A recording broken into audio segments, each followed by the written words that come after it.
Thank you so much.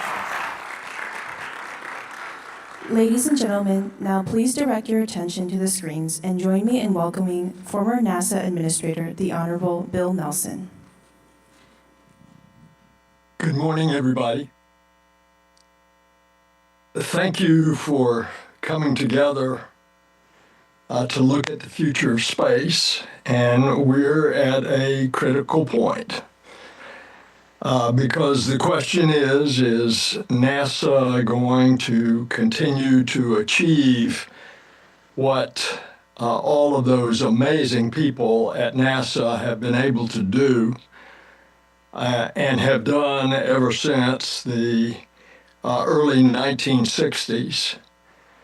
Or is NASA going to become something that has been savaged, that is much less than itself, that has become a partisan playground for politicians who want to inject into NASA a political message instead of what NASA has always been? NASA has not only been bipartisan, but NASA has been nonpartisan. In a sense, as you look back over NASA's years, it's akin to the Defense Department. Politics doesn't enter. And I can tell you all of the years that I was in that position that the previous speaker was in my case 40 years ago, in that position as chairman, and then again in the Senate as the chairman and the ranking member, along with first Senator Kay Bailey Hutchinson of Texas and later Senator Ted Cruz, also Senator Jerry Moran. NASA was not a partisan subject. It was always R's and D's came together. Think back what birthed this amazing little agency that is specifically described as an independent agency. You think about it, it came out of the Cold War. The Soviets had really surprised us. First was Sputnik, and it took us a while to get up Explorer. And then they surprised us with Gagarin into one orbit. And I remember one day when I was a young member of the House, Tip O'Neill, the speaker, was there, and he motioned me over. He says, "Billy, come here." He wanted to tell me his space story. And he was telling when he was a young Boston congressman that he was down at the Kennedy White House, and he said he had never seen the president so nervous, and that the president, Kennedy, was just pacing back and forth. And he called over to the aides, and he says, "What's wrong with the president?" And they explained that we were getting ready to launch Alan Shepard, not in orbit, but in suborbit, trying to catch up with the Soviets that had already surprised us with Gagarin. And of course, Shepard's flight was successful, suborbit, then Grissom. But in the meantime, they put off Titov up for 10 orbits.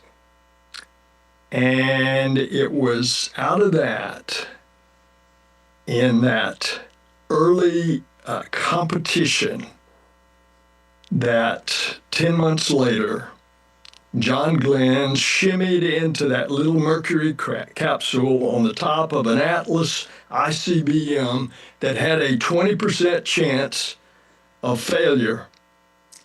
And of course, America went nuts, and the rest is history. Now, Kennedy took that success because he trusted what was going on in America trying to catch the Soviets. And he took that, he went to a joint session of Congress, and he said, we are going to the moon and return safely within this decade. At first, it really didn't catch on a lot. But after John Glenn flew, the nation had really rallied around it.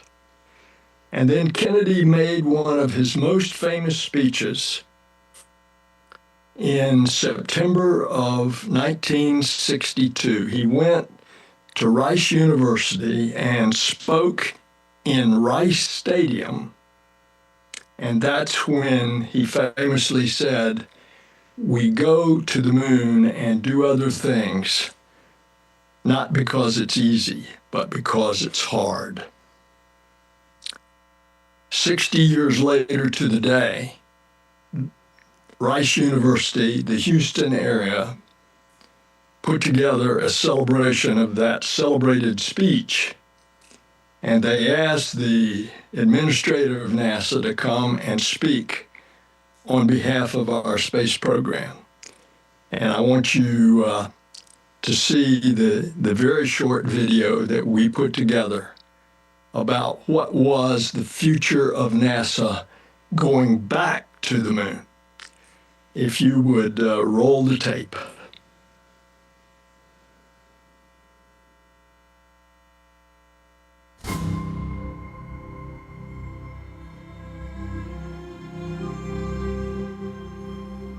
Throughout America's story, there are defining days.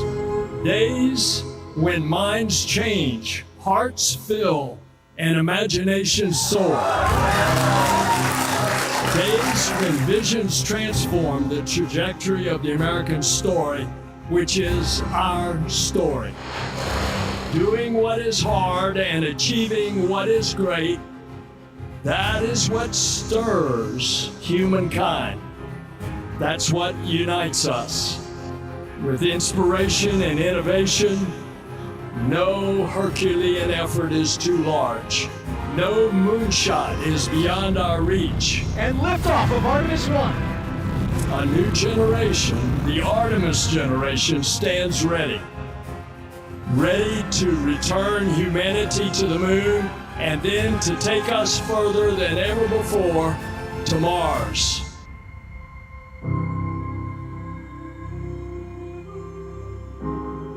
Let us continue the quest to unfold this universe. And let us continue to find unity in our discovery. So together, let us continue to dream the impossible dream that now becomes real. Then let us traverse the untouched terrain of the once unreachable stars.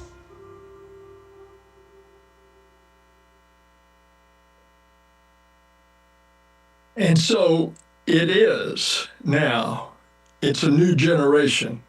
We're going back to the moon with a new set of astronauts. We go back to the moon not just to go to the moon. We did that a half a century ago. We're going back to the moon because we need to learn to live, exist, explore, develop, research in order to be able to go further into the cosmos. And of course, the plan is to go to Mars. The moon is 3 days away. Mars is months and months away.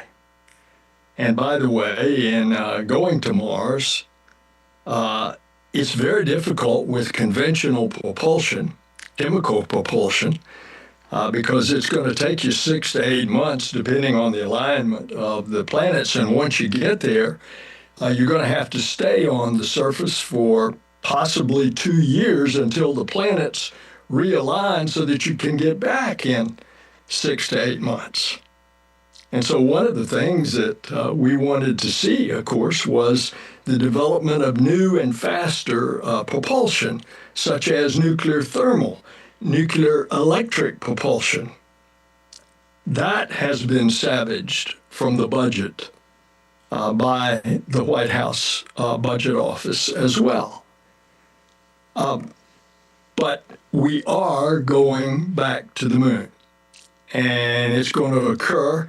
And if you would show the first picture, please, I want you to see the rocket. No doubt other speakers have already shown you. This is the Artemis 1 flight, which was the uncrewed flight to check out the rocket and the spacecraft. It ended up being almost flawless once we got it off the ground, and ended up being so successful that we added additional tests while it was in the process. And now I want you to see the crew that is going next year. There are 3 Americans and a Canadian. In the middle on the right is Rita Wiseman, the commander, an F-18 pilot. Victor Glover next to him, the pilot, also an F-18 pilot. On the right is Christina Cook, a woman who has had more hours in a spacewalk than any other woman in several spacewalks. By the way, received a scholarship from the Astronaut Scholarship Foundation when she was a college student, and look where she is now. She's going to the moon next year.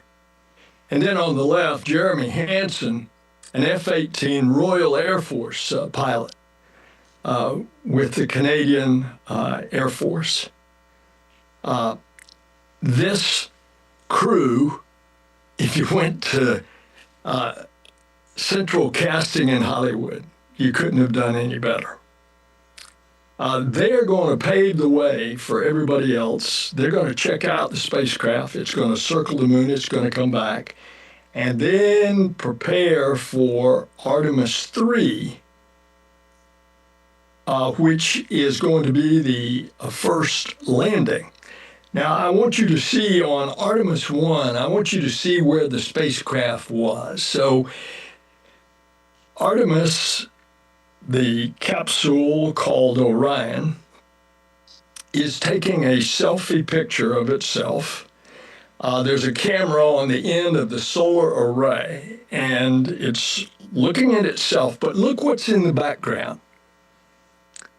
In the background, 40,000 miles away, is the moon. This is on the far side of the moon. This is the deepest penetration by a human-rated spacecraft ever. And then look what's behind the moon. That's home. That's 270,000 miles from this spacecraft. A whole new perspective of ourselves. And so we're going back to the moon on Artemis 3. The White House has proposed that afterward, that the SLS rocket be canceled, that you go entirely to the private sector.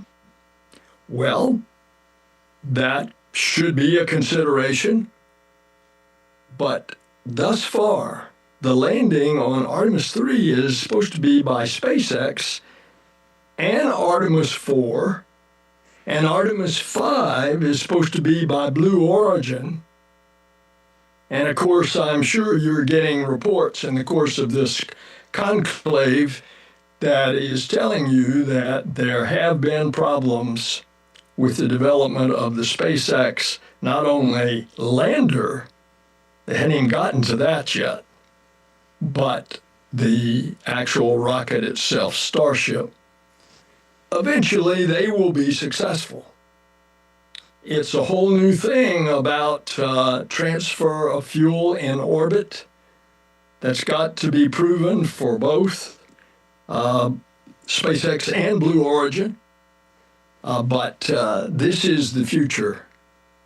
And I think what everybody better be careful about making decisions now about cutting out SLS before we have the continuing technology that shows that we can entirely rely on somebody else.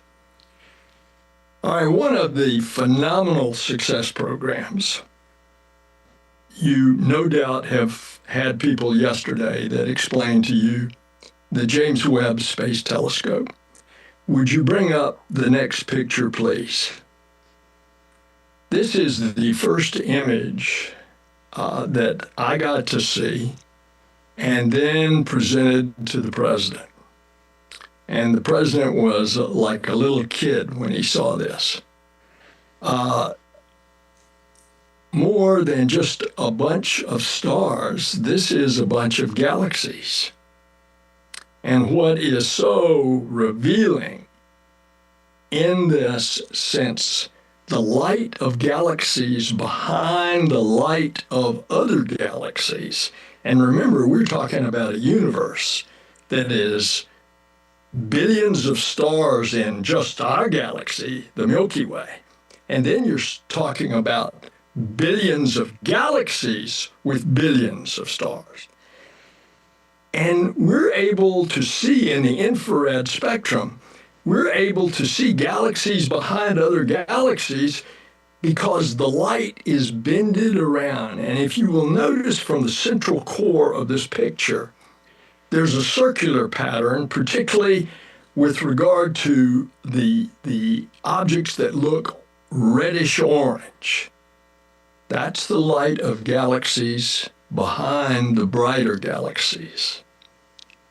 And in the lower left hand of this picture from JWST is a red dot that is the formation of a galaxy approximately 13.5 billion years ago. Now, we know because of a NASA scientist, Jim Mather, who received the Nobel Prize, we know that the universe is 13.8 billion years. This is light coming to us in this photograph from 13.5 billion years ago, the formation of the first galaxies. Think how big that is. Light travels at the speed of 186,000 miles per second. This light has been traveling for 13.5 billion years. That is a long distance. That is a huge universe. That is a whole new concept for us to try to get our minds wrapped around it as to this universe that we're dealing in, that we are just one little speck of a solar system around a medium-sized sun with a medium-sized planet, a stony planet, who just happens to be the right distance from the sun, that is not too close, it's not too far. It has the chemical composition, and it has created life as we know it. How many more Earths are out there? And that's what we're doing. We're exploring the universe, and we're exploring it with these telescopes. And with the next space telescope, the Nancy Grace Roman telescope, which is built, needs to be thoroughly tested and launched in 1.5 to 2 years. It has been canceled by this White House budget. And the follow-on, the Habitable Worlds Space Telescope, circa 2040, has been canceled. This is the savaging of space science that has been cut by half. That's not a good thing. Let me show you one of the things we've learned from the James Webb Telescope. Would you show that picture is a star nursery?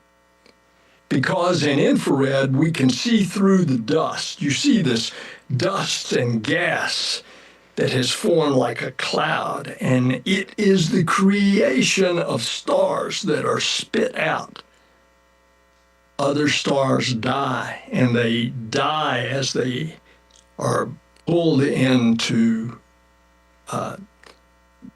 dark holes, black holes that overcome, that have a gravity that is so huge. And this is what we're learning. Do we want to give this up?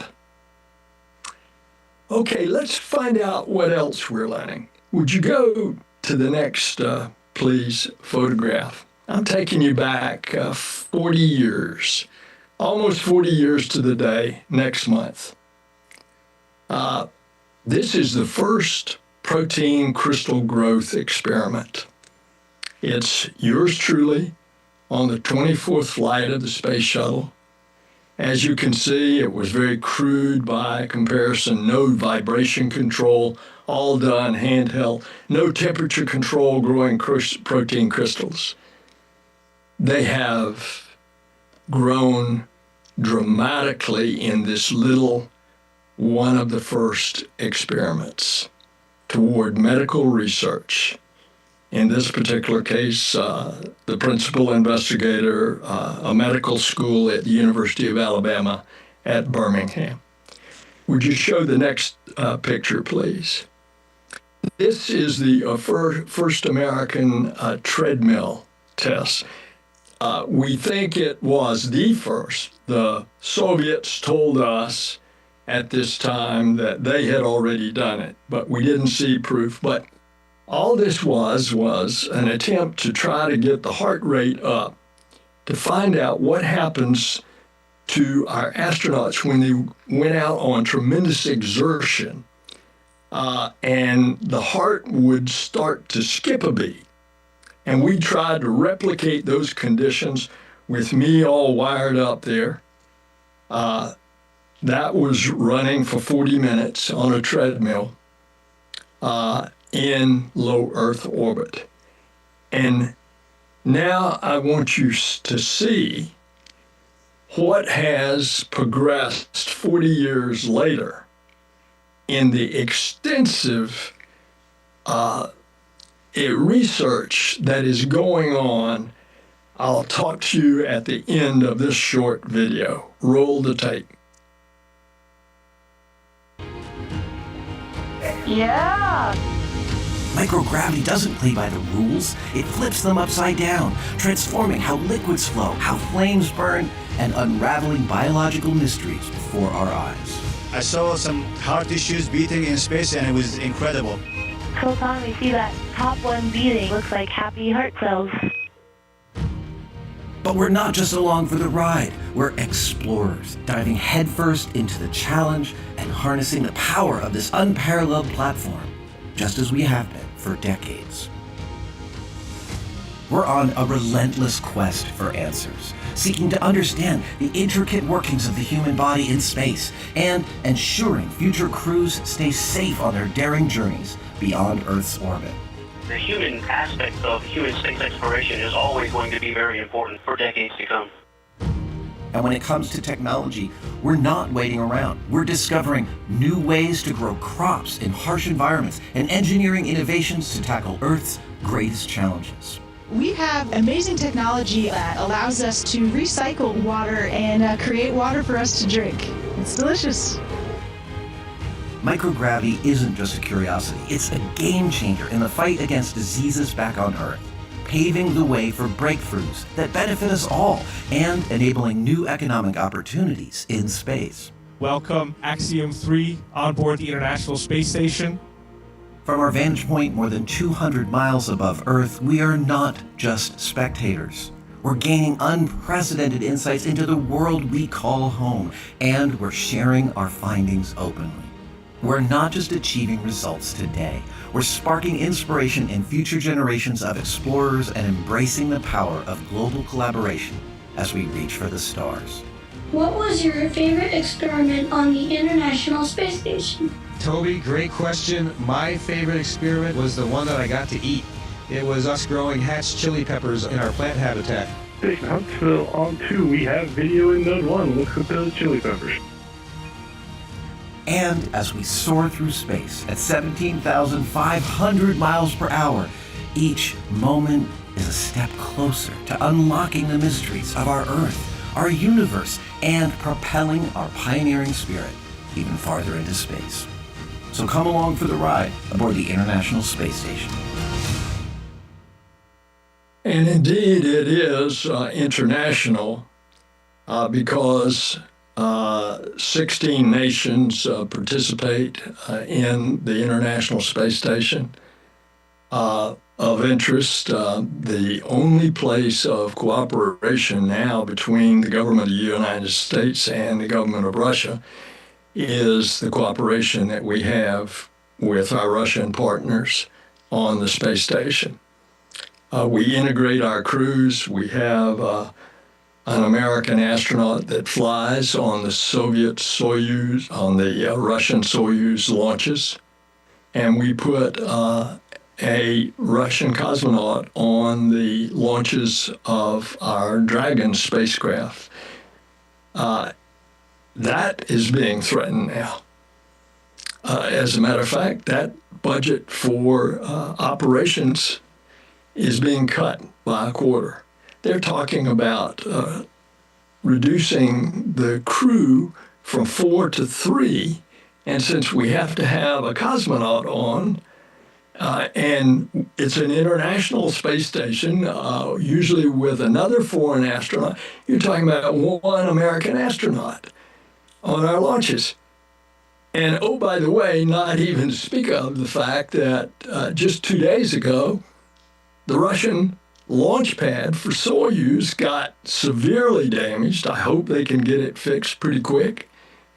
And now we don't even have, for a while, that as a backup.